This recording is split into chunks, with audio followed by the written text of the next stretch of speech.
এবার বলছি যার আগমনে এই পবিত্র নগরী রব্বুল ইজ্জত ওয়া জালালের দরবারে আরো বেশি মর্যাদা লাভ করেছেন। আর গোটা পৃথিবীর মানুষের জন্য আহ্বান কাল থেকে সেই নগরী, সেই শহর, সেই মক্কা যাবতীয় অংশীদারিত্ব থেকে বহুত পবিত্র ছিল। আর ওই নগরী হুজুর সাল্লাল্লাহু আলাইহি ওয়াসাল্লাম উম্মতের জন্য কিয়ামত পর্যন্ত যাবতীয় হাঙ্গামা, রক্তপাত, অনৈতিক কার্যকলাপ থেকে নিরাপত্তা এবং হারামের মর্যাদা লাভ করেছেন। আমরা সকলেই সেই মহান রাসূলের প্রতি কামনা করছি সাল্লাল্লাহু আলাইহি ওয়াসাল্লাম। প্রিয় উপস্থিতি, দেখতে দেখতে মাহে শাওয়াল বিদায়ের পথে।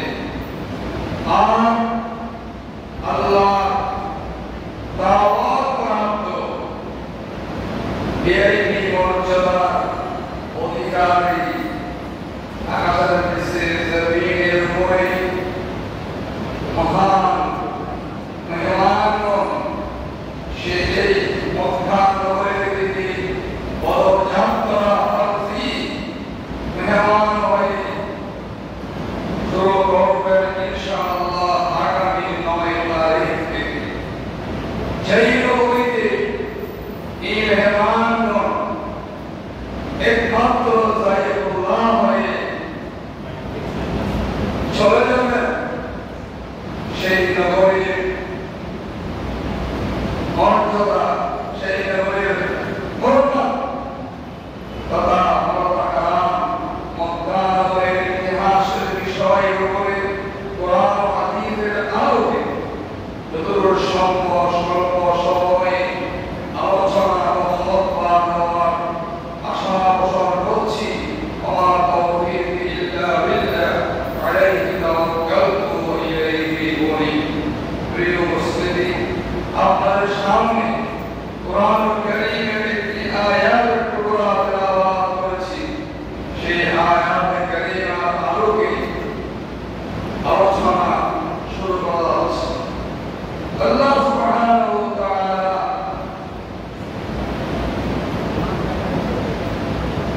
এই জমিন,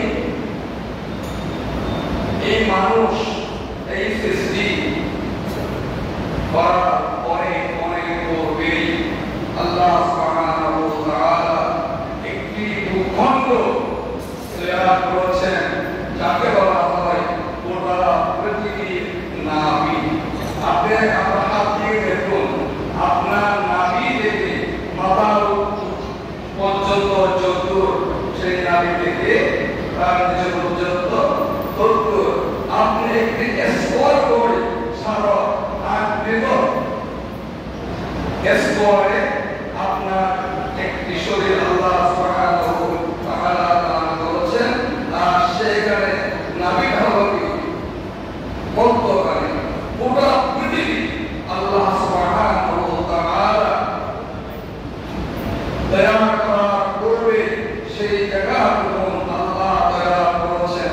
সেই জায়গায় মানুষরা সময়ের ব্যবধানে যাওয়া আল্লাহ পক্ষ থেকে আবশ্যক করা হয়েছে। আপনার নাভি যেটা, যে পৃথিবীর আসার পূর্বে আপনি আর আমি 4টি মাস অতিবাহিত হওয়ার পরে কয়েকটি স্তর পরিবর্তন করার পরে মায়ের পেটে যখন আল্লাহ সুবহানাহু ওয়া তাআলা রূহ সৃষ্টি করলেন, ইয়াসআলুনাকা আনির রূহ কুল রূহু মিন আমরি রাব্বি। আয় হাবিব, আপনাকে আপনার উম্মতরা, আমার বন্দারা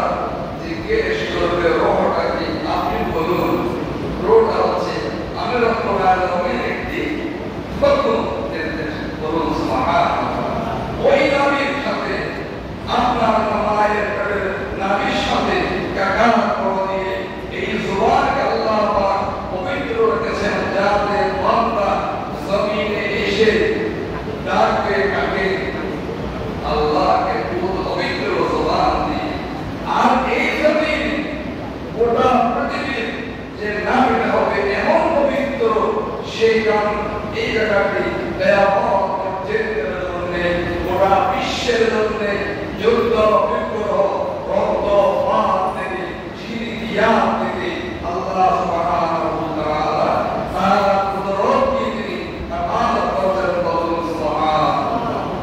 আর এর দ্বারা বলি হযরত আদম সলিউল্লাহ আলাইহিস সালাম থেকে শুরু করে হযরত নবিয়্যিনা নূহ আলাইহিস সালামের পরাবর্তন থেকে নূহ আলাইহিস সালামের পরাবর্তন হওয়ার পরে ওটা পৃথিবী কি হয়ে গেল জায়গা হয়ে গেল। এখন তার সন্তান সম্পর্কে বা জিনিস আমরা বুঝি না, যা আছে যার নাই সে হারে হারে তার অনুপস্থিতি উপলব্ধি করতে সক্ষম হয়। সে ব্যক্তি যদিও দেশের সর্বশ্রেষ্ঠতম একটা ব্যক্তি হোক, আর কি গরিব হোক, সে প্রেসিডেন্ট হোক, সে ফকির হোক, যখন একজন ব্যক্তি বলে আমার বাপ এই, তখন তার মনে টাকা পাত্র আমার বাপ থাকতো, আমার রাজপথে আমার বাপ আসতো, আমার বাপ থাকতো, আমি তাকে নিয়ে কাছে করতে পারতো। ঠিক আছে, তাহলে বাপের অনুপস্থিতি কখনোই বোঝা যায় যখন পৃথিবীতে বাপ চলে যায়। আর যে সন্তান বাপের প্রধান অনুসরণ করতে পারে না কোরআন ও সুন্নাহর দৃষ্টিতে, সে অনার্য সন্তান থেকে ক্ষতি হয়, বঞ্চিত হয়ে যায়।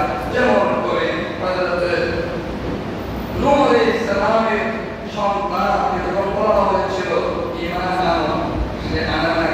একজন বুড়ি ঈমান এনেছিল, তুফান হয়ে গেল, সে বেঁচে গেল। আর কোরআনটা সে পানিতে ডুবে পৃথিবীতে বিদায় গ্রহণ করলো। যখন নূহ আলাইহিস সালাম বলেছিলেন আমার সন্তান, সন্তান বাপকে ভুলে যায় না, বাপ সন্তানকে ভুলে যায় না। আল্লাহর পক্ষ থেকে উত্তর ছিল ও নূহ আলাইহিস সালাম, লাইসা মিন্না, আপনি আমার পয়গম্বর, তাকে আপনি সন্তান বলতে পারেন না। এজন্য তিনি আপনার প্রচারিত দিন গ্রহণ করে নেয়, আপনাকে নবী হিসেবে মানে নেয় এবং আপনার সাথে নবুয়তের সাথে বেয়াদবি করেছে। আর বলেছে কি পানি হবে, যে পানিতে কেউ যেতে পারে না, সেই নদীতে আমাকে পা দিলে আমার আত্ম পানি হয় না। সেখান থেকে মাছ নিয়ে সূর্যের উঁচু করে দিয়ে সেখান থেকে বোঝা যায় আমাদের কি পানি হবে। সেমন বেয়াদবি করেছে, সে বেয়াদবগুলো পর্যন্ত তার থেকে সন্দেহ হয়, উত্তরসূরিরা থাকবে। অতএব নূহ আলাইহিস সালামের কালামে গোটা দেশ একাকার হয়ে গেল। আর যখন নূহ আলাইহিস সালাম সেখান থেকে অবতীর্ণ হয়ে পৃথিবীতে আসলেন, এর পূর্ব তার সাথে অনেক বেয়াদবি করা হয়েছে। আমি সেখান থেকে যাচ্ছি, আমি আপনাদেরকে ওই মূল জিনিসটা বোঝাবার চেষ্টা করছি।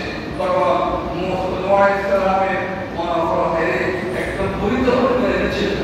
তার কি অবস্থা, তাকে দেখতে গেলেন, তখন বুড়ি বলেছিলেন ও নূহ, তুফান হবে নাকি, তুফান হবে নাকি? নূহ আলাইহিস সালাম বলেছিলেন মা কি বলো, এতদিন পর্যন্ত তুফান হলো, ওটা পৃথিবী তছনছ হয়ে গেল। আর দেখেন আমি দেখলাম পাতা পোড়াচ্ছি, আমার একটু পানিও আসে নাই, আমি বলতেও তো পারি না।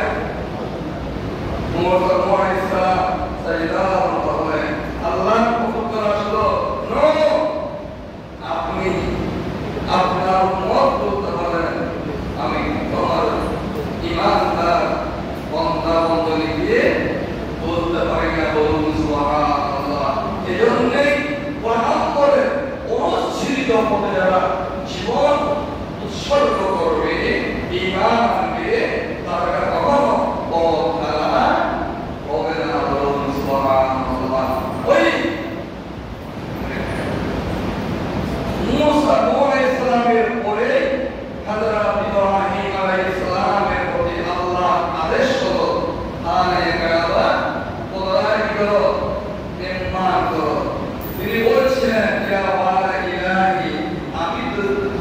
কিভাবে করব, আমি চিনি না বুঝি না, কিভাবে হানে কাম তৈরি করব, আপনার ঘর তৈরি করব।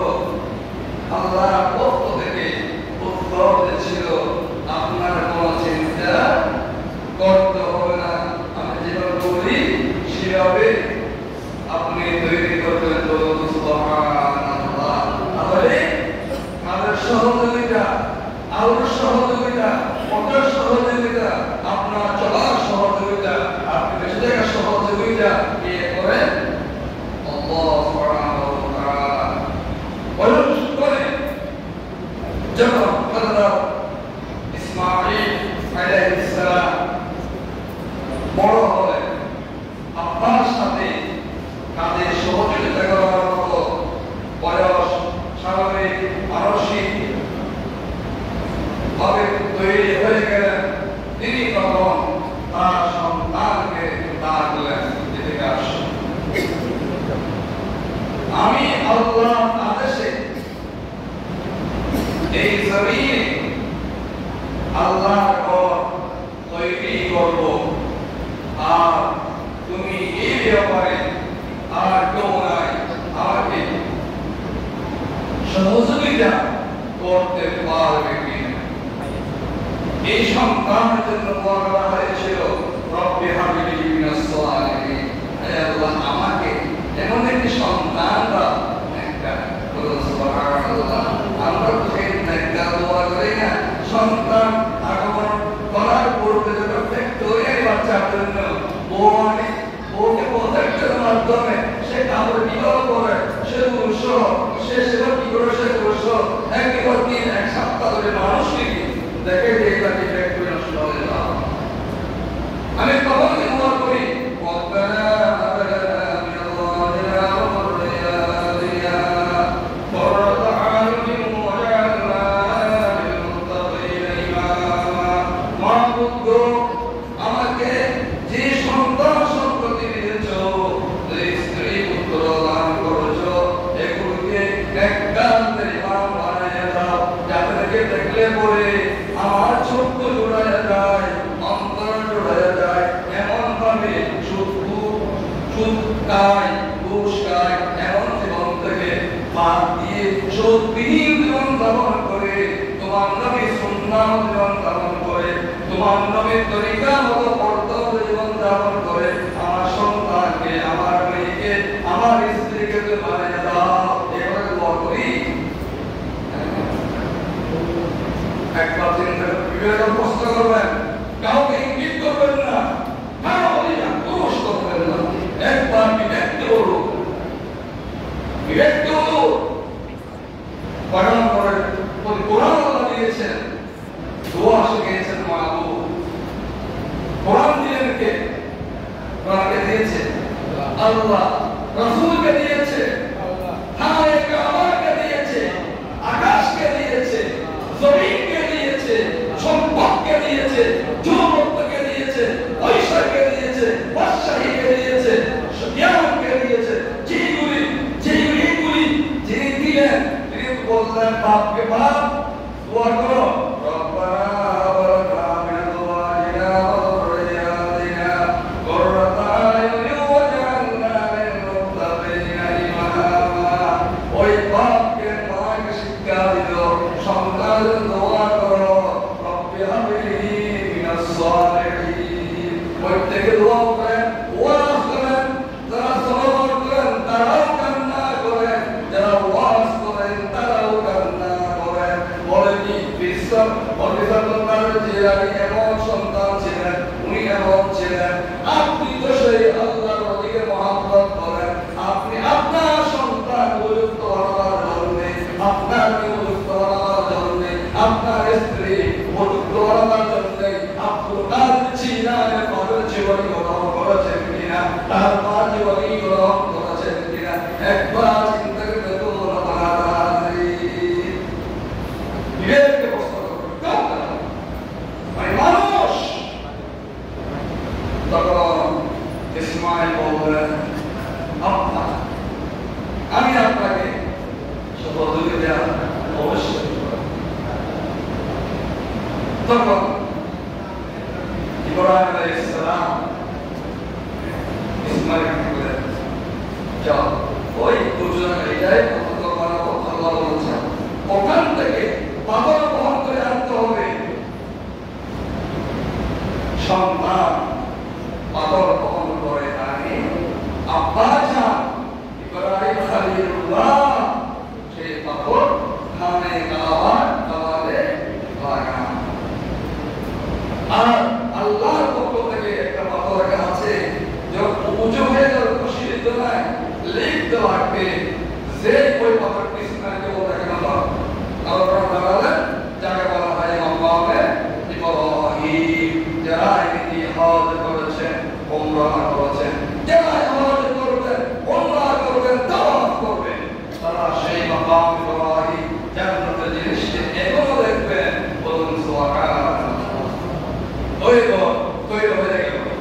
পিতা পুত্র দুইজনে মিলে সেই কানে বাবা ভিত্তি বস্তর স্থাপন করলো কিয়ামত পর্যন্ত জন্য সেই অবকাঠামো থাকবে ইনশাআল্লাহ তাআলা। সেই ঘরে কোনো যুদ্ধ নাই, বিগ্রহ নাই, রক্তপাত নাই। অন দাখালাহু কানা আমিন।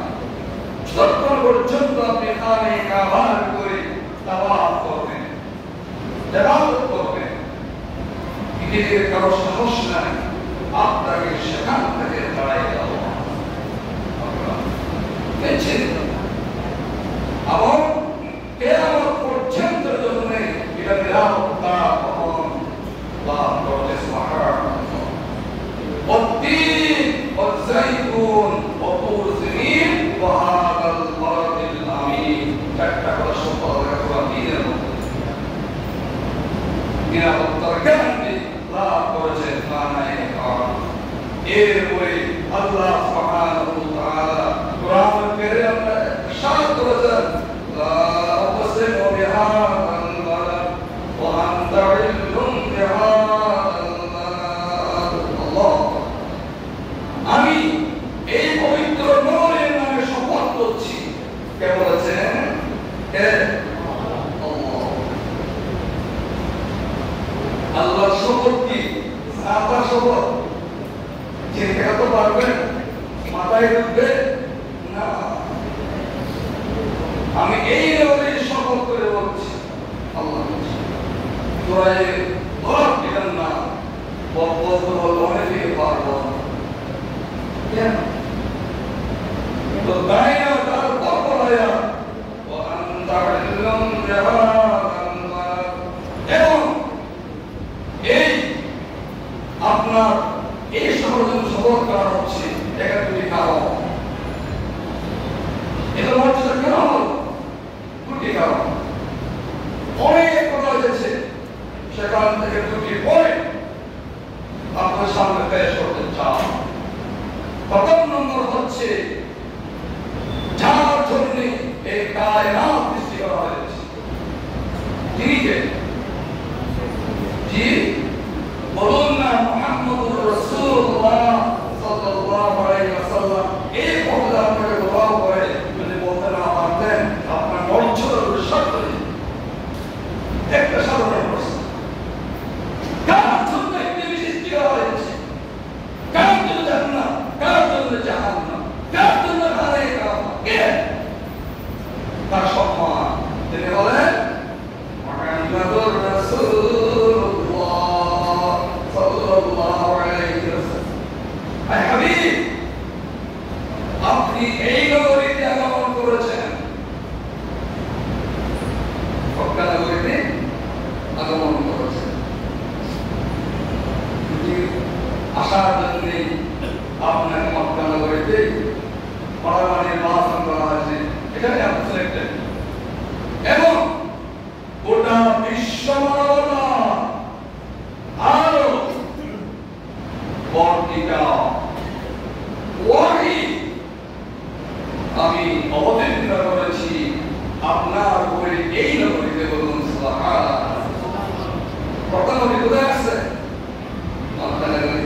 মক্কা শরীফে যে হজ করেছে, গায়ে খেলা দেখছেন না? কে উঠতে পেরেছে, কেউ দেখতে পারেন নাই। সেখানে এই এত বড় একটা জায়গা আছে, 4 থেকে 5টা জায়গা বেছানো যায়, 2-4 দুরাকাত নামাজ পড়া যায়।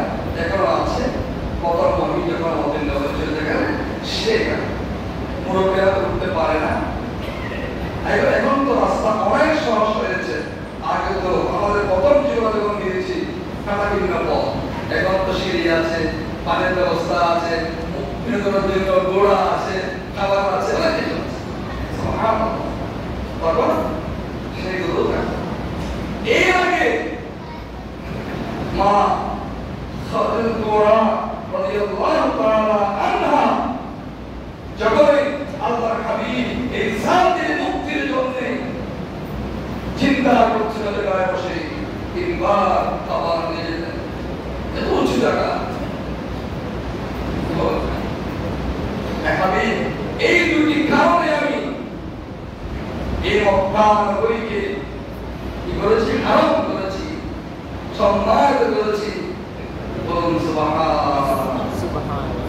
আল্লাহ সুবহানাহু ওয়া তাআলা কোরআনুল কারীমে ইরশাদ করেছেন সূরা আন-নাম শরীফের মধ্যে 51 নম্বর আয়াত, ইন্নামা উমিরতু আন আ'বুদা রাব্ব হাযাল বাইত, আন আ'বুদা হাযিল বালদ। আমি আদিষ্ট হয়েছি এই ঘরের ইবাদত করার জন্য, এই নগরে ইবাদত করার জন্য। আন আ'বুদা রাব্ব হাযিল বালদ। কোরআন কারীমের মধ্যে আছে সূরা কুরাইশ, ফালিয়াবুদু রাব্ব হাযাল বাইত আল্লাযী আত'আমাহুম মিন জু'র ওয়া আমানাহুম মিন খাউফ। খানায়ে কাবার ভিতরে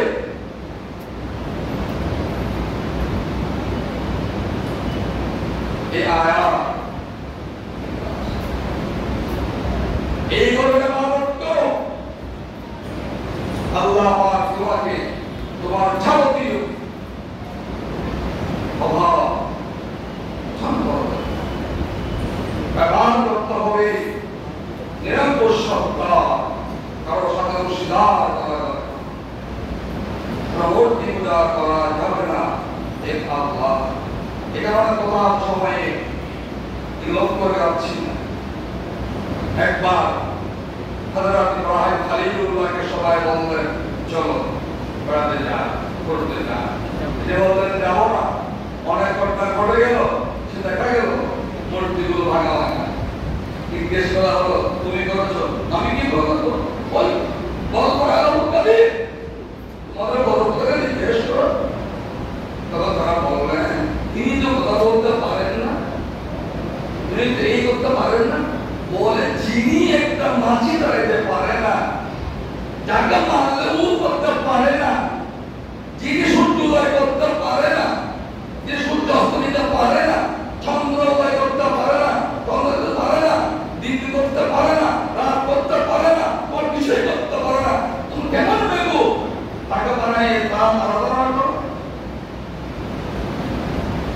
কেমন বেগো?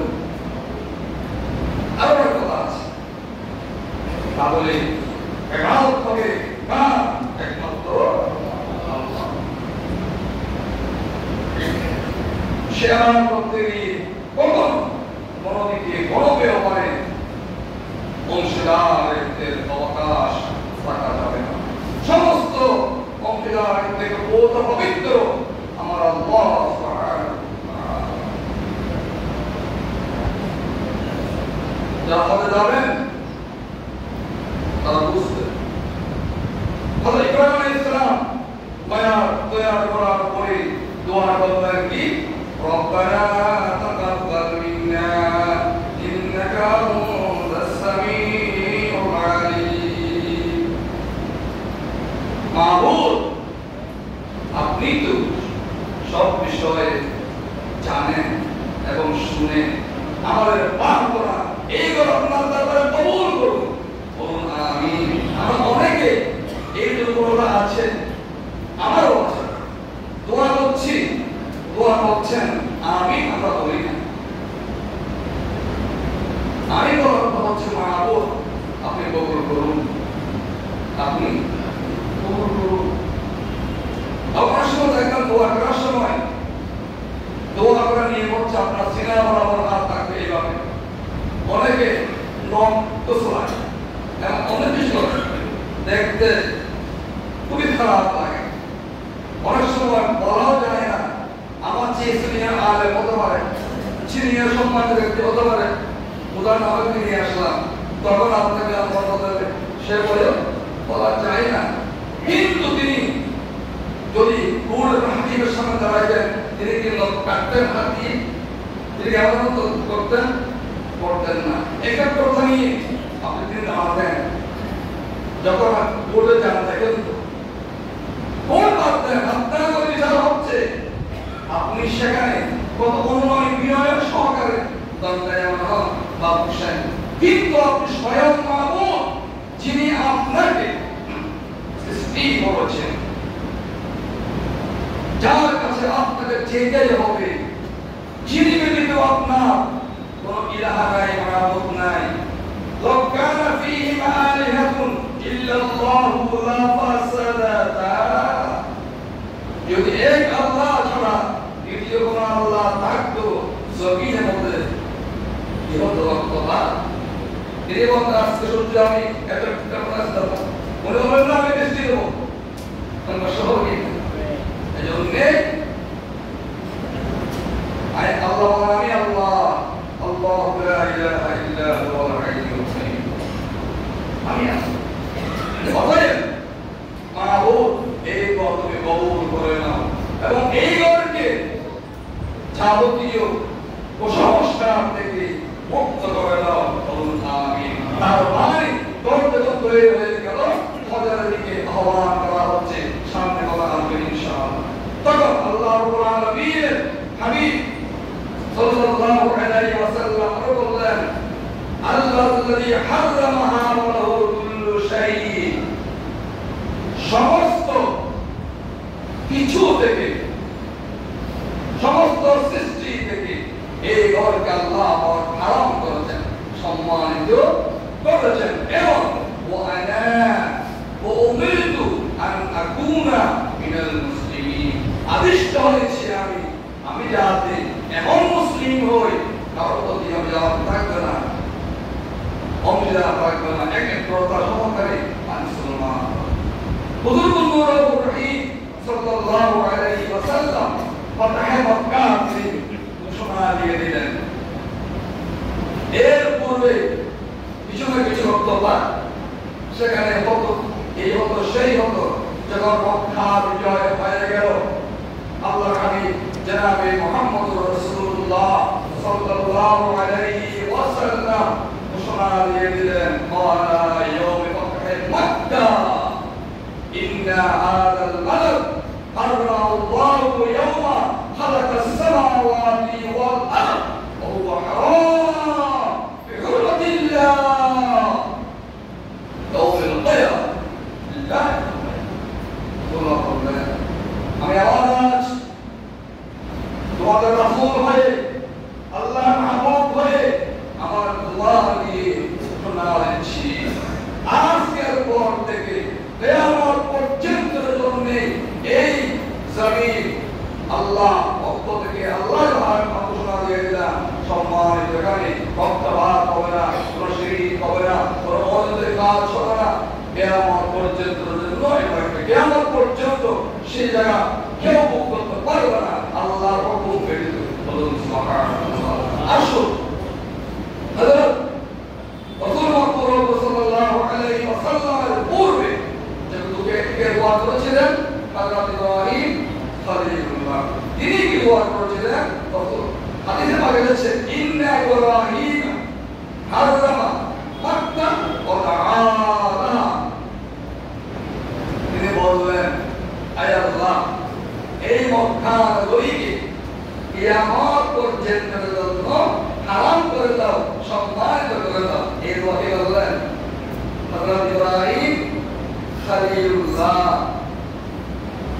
যখন মক্কা বিজয় হয়ে গেল, সরকারে দো আলম সাল্লাল্লাহু আলাইহি ওয়াসাল্লাম দোয়া করলেন, উরবিতুল মদিনা আল মসজিদুল মুনাওয়ারা কামা হারামা ইব্রাহিম মক্কা ওয়া দাআউতু লাহা ফি ওয়াক্তিহা ওয়া সামিহা আলা মাসরিদা ইব্রাহিম আল্লাহু রাসূলুল্লাহ বললেন, ইব্রাহিম যেভাবে দোয়া করেছেন মক্কার জন্য, আমি মুহাম্মদ সাল্লাল্লাহু আলাইহি ওয়াসাল্লাম আমি দোয়া করছি মাহবুব তোমার দরবারে। তখন মদিনা শরীফ রাসূলুল্লাহ দোয়া করলেন, আসে কি করলেন, মদিনাকে হারাম ঘোষণা করলাম, এই মদিনাকে কিয়ামত পর্যন্ত জন্য সম্মান হারাম করে দাও, আলহামদুলিল্লাহ। এই জন্য আমাদের কি করতে হয়, মদিনা শরীফ যেতে হয়। সুবহানাল্লাহ।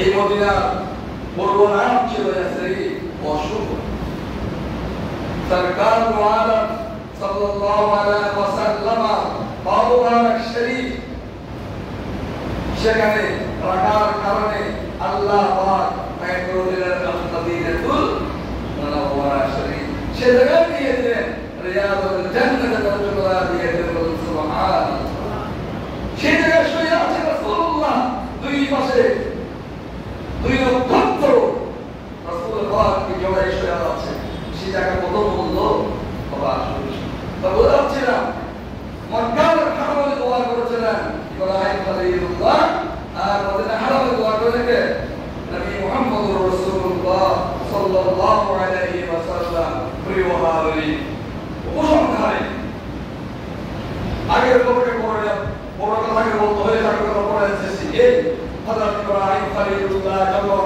তার সন্তান ইসমাঈল সহ মা হাজরা আলাইহিস সালামকে সেই জায়গায় দিয়ে চলে আসছিলেন কিছু ছিল না পাখি ছিল না পানি ছিল না গাছ পাতা ছিল না জলপ্রপাত ছিল না চলে আসতেছিলেন বারবার পিছন থেকে তার পরিবার ডাকছে আমার চোখে একটা কথা আছে না দুই পা যেটা ইচ্ছে সেটাই যা চার পা বাদ কাপড় দিয়ে যা ছয় পা যা শুধু করে যা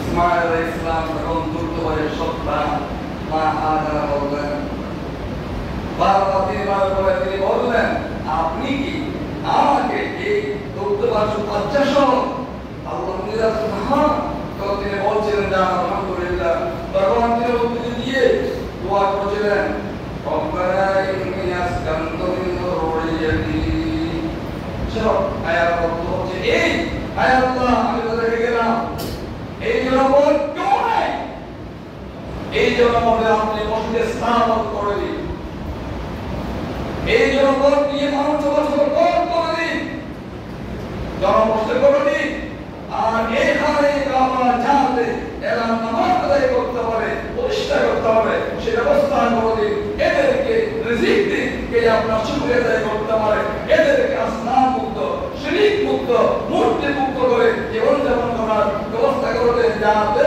তারা শুকরিয়া আদায় করতে পারে সুবহানাল্লাহ আল্লাহ সুবহানাহু ওয়া তাআলা আমাদের সকলকে যে পর্দা হারামের ইতিহাসের উপরে যা শুনলাম যা বললাম আল্লাহ তাআলা এর আলোকে ত্রুটি মুক্ত হয়ে আমাদের সকলকে সব প্রতিষ্ঠা হয়ে আমাদেরকে চলার তৌফিক দান করুন কবুল আর মঞ্জুর করুন আমরা প্রত্যেকে বলি আমিন ওয়া আখিরু দাওয়ানা